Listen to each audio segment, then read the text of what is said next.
Hello guys, आज के इस वीडियो में दोस्तों हम लोग सॉल्व करेंगे इलस्ट्रेशन नंबर 13। इंटरेस्टिंग सा इलस्ट्रेशन है ये भी।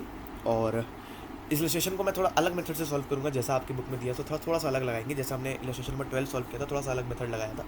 थोड़ा सा लेबोरियस मेथड है, लेकिन हमको समझ में उससे अच्छे से आता है। ठीक है, बुक में तो आपको पास मेथड दिया ही हुआ है। हम जो मेथड यहाँ पे यूज़ करेंगे उससे आपको समझ में भी आ सकता है। और दोनों मेथड में से आपको जो बेस्ट लगे, जो आपको सबसे कम टाइम कंज्यूमिंग लगे एग्जाम के अंदर, वो आप मेथड फॉलो करिएगा। यहाँ पर ये जो क्वेश्चन है दोस्तों, वो बेस्ड है मेक और बाय डिसीजन पे। हमारा जो पिछला क्वेश्चन था, क्वेश्चन नंबर 12 था, वो बेस्ड था उस पर कि हमको क्या ये ऑर्डर एक्सेप्ट करना चाहिए कि नहीं। यहाँ पर आप एक फैक्ट्री के मालिक हो और आपके पास ये ऑप्शन है कि कोई एक पार्ट है, ऑटोमोबाइल का कुछ पार्ट है, या तो आप उसको खरीद सकते हो या तो आप उसको बना सकते हो। आपको अपनी कॉस्टिंग के हिसाब से देखना है कि आपके लिए, आपकी कंपनी के लिए बेस्ट क्या है। उसको आपके बहुत सारे फैक्टर्स होते हैं जो कि डिपेंड करते हैं इस चीज़ के। आइए इस क्वेश्चन को समझते हैं। एन लिमिटेड एक कंपनी है। एन लिमिटेड मैन्युफैक्चर करती है दोस्तों ऑटोमोबाइल एक्सेसरीज एंड पार्ट्स। ठीक है सर। जो following are the total processing cost for 2 lakh units. 2 lakh unit बनाने की हमको ये कॉस्ट आती है।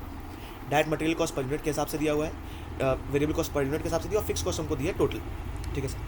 अगर हम इस मटेरियल को परचेज करते हैं ना, इस कंपोनेंट को, तो हमको 485 का पड़ेगा, और बनाएंगे तो ये सारी कॉस्ट हमको लगेगी। Fixed overhead would continue to be incurred even if the component is brought from outside. यानी कि क्या बोला जा रहा है, ये जो फिक्स कॉस्ट है ना दोस्तों, ये तब भी लगेगी अगर आप बाहर से खरीदते हैं, और तब भी लगेगी अगर आप बनाते हैं।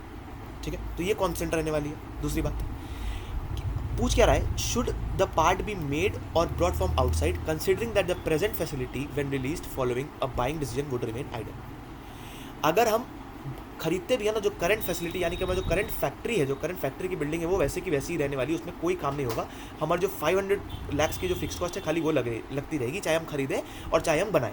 हमने बोला ओके सर। दूसरा केस बोल रहा है कि एक दूसरा केस है कि अगर हम अपनी कैपेसिटी को रिलीज़ कर दें, यानी कि अगर हम बाय करें, बाहर से खरीदें, तो हम किसी और मैन्युफैक्चरर को इस फैसिलिटी को, यानी कि हमारी जो ये वाली फैक्ट्री है, इस फैक्ट्री को रेंट आउट कर सकते हैं। कितने रुपए पे सर?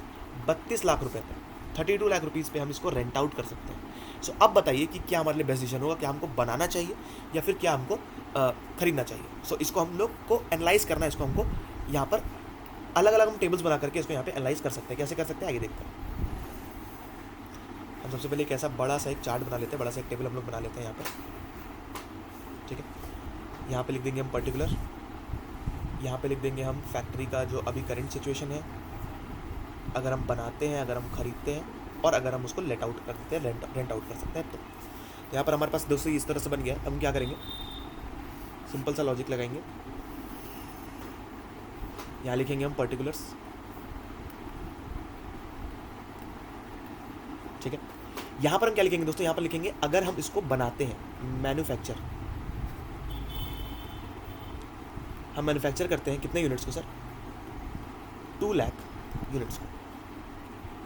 ठीक है, यहाँ पर क्या लिखेंगे, इफ़ वी बाय, अगर हम बाहर से प्रोक्योर करते हैं 2 लाख यूनिट्स को, 2 लाख यूनिट्स हम बाहर से प्रोक्योर कर रहे हैं, मैन्युफैक्चर कर रहे हैं। और तीसरा पॉइंट हमारे लिए क्या हो जाएगा यहाँ पर, कि अगर हम फैक्ट्री को अपनी लेट आउट करते हैं, फैक्ट्री को रेंट आउट करते हैं, और हम बाय करते हैं 2 लाख यूनिट्स को, फैक्ट्री रेंट आउट करेंगे और 2 लाख यूनिट्स को हम लोग खरीदेंगे। ठीक है सर, यहाँ पे हमारे पास ये सारी कॉस्ट आ गई। अब देखिए, अब हमारे पास क्या आ रहा है, हमारे पास टोटल जो कॉस्ट आ रही है बनाने की, सबसे पहले हम उसको कंसिडर करके आगे का क्वेश्चन बढ़ाते हैं। ठीक है, सबसे पहले फर्स्ट पॉइंट कि हमको यूनिट बनाने में कितनी कॉस्ट लग रही है। तो हमारी वेरिएबल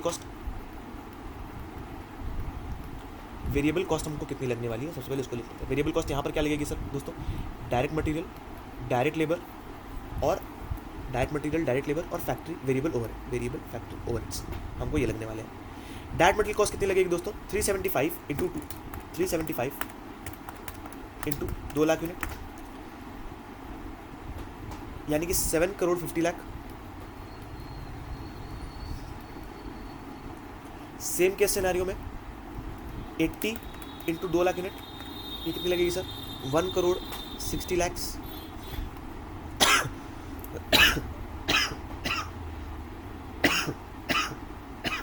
सॉरी, चलिए अगला दोस्तों, variable factory overhead 16 per unit, 16 into 2 lakh unit, यानी कि 32 लाख रुपीज़। सो यहाँ पे अगर हम निकालें अपनी टोटल वेरिएबल कॉस्ट, तो यहाँ पर हमारी टोटल वेरिएबल कॉस्ट कितनी आ रही है, 32 लैक्स प्लस 1 करोड़ 60 लैक्स प्लस 7 करोड़ 50 लैक्स। 9,42,00,000 हमारी आ रही है टोटल वेरिएबल कॉस्ट। यहाँ पर वेरिएबल कॉस्ट कितनी आएगी सर? सिंपल सी यहाँ पे बात करेंगे, कुछ करना ही नहीं हमको। एक यूनिट हम खरीदते हैं कितने पे सर? 485 पे, अगर हम बाहर से खरीदेंगे तो 485 इंटू 2 लाख यूनिट्स, क्योंकि डायरेक्टली हम बाहर से प्रोक्योर कर रहे हैं, तो 2 लाख इंटू 485, ये कितना आ रहा है सर?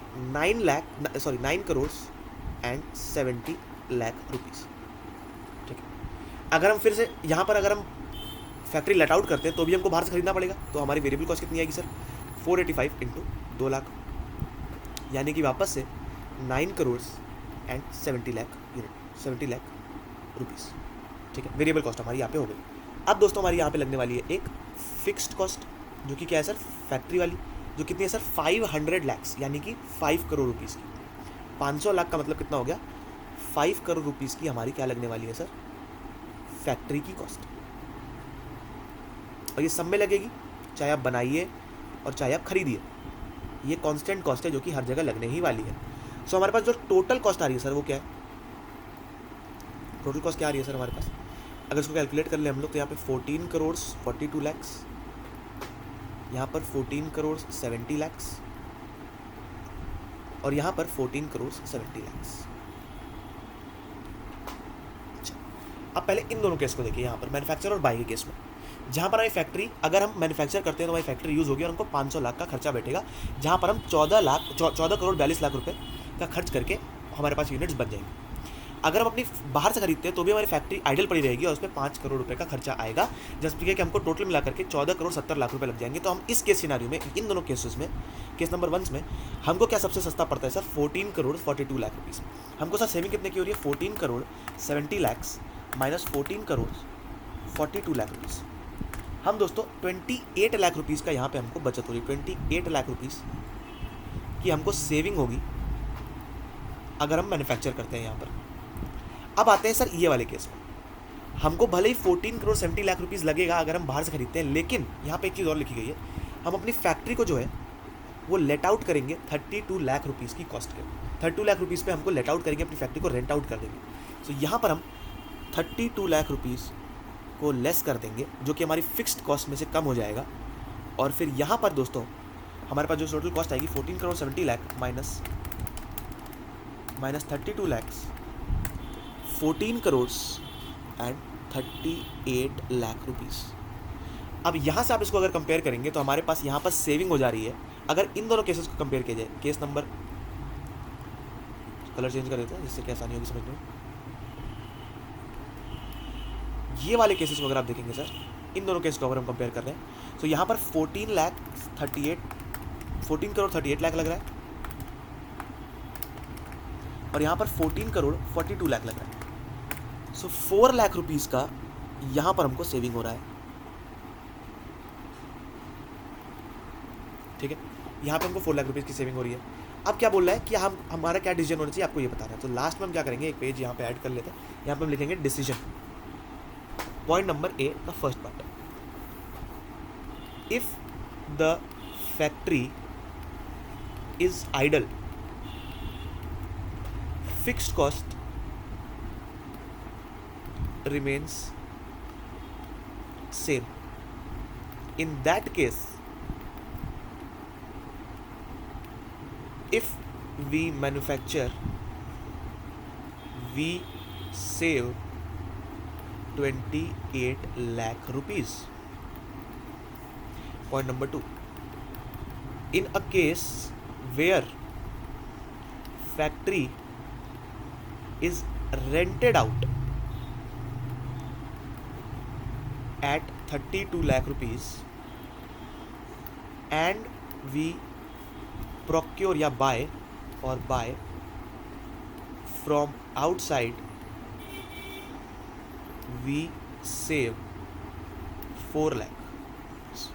सो क्या करना चाहिए, अगर रेंट आउट कर रहे हैं तो हमको बाहर से खरीदना चाहिए, लेकिन अगर रेंट आउट नहीं कर पा रहे हैं तो हमको वहाँ पर मैन्युफैक्चर करना चाहिए। सो वी शुड मैन्युफैक्चर, और यहाँ पर हमको अगर हम रेंट आउट करते हैं प्रॉपर्टी तो हम बाहर से खरीद सकते हैं। ठीक है दोस्तों, यहाँ पर हमारा क्वेश्चन जो है समाप्त हो जाता है।